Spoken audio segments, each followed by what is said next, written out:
भक्तिं देहि राघव। श्री सद्गुरु परमात्मने नमः।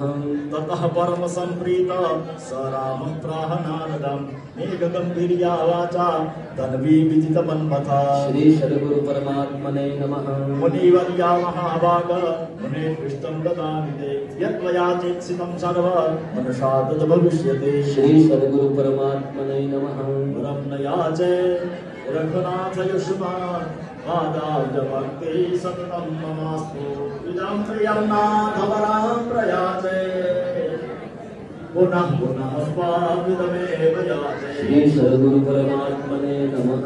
विद्यो रामो राधा तस्मै वरान्तरान् वीरो रामो महातेजा सत्तिदानन्द विग्रह। श्री सद्गुरु परमात्मने नमः।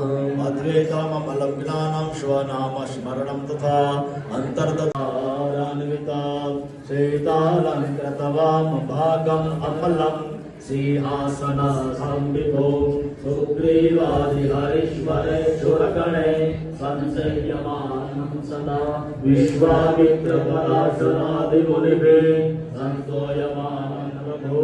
श्री सद्गुरु परमात्मने नमः।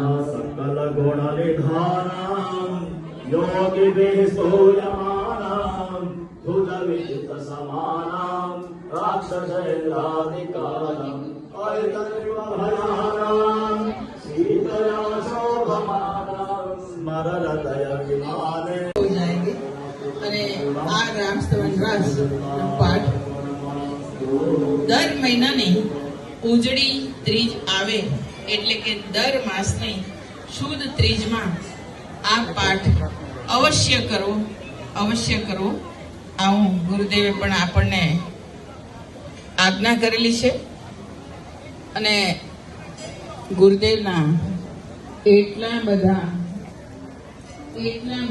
આપણે કાર્યો, એટલા બધા એમની પ્રવૃત્તિઓ આ આશ્રમમાં ચાલતી સેવાકીય, સામાજિક, શૈક્ષણિક તમામ પ્રવૃત્તિઓમાં ગુરુદેવે સાથ અને ગુરુદેવનો હંમેશા એમનો હાથ રહેલો છે.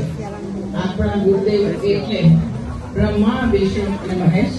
ગુરુદેવ સાક્ષાત રામ ભગવાન છે અને જીવનની સુખ દુઃખ, તડકો છાયો, ચડાવ ઉતાર આ બધા જ પ્રશ્નોમાં, આ બધી પરિસ્થિતિઓમાં ગુરુદેવ હર હંમેશ આપણને માર્ગ આપે છે. પણ મહેનત આપણે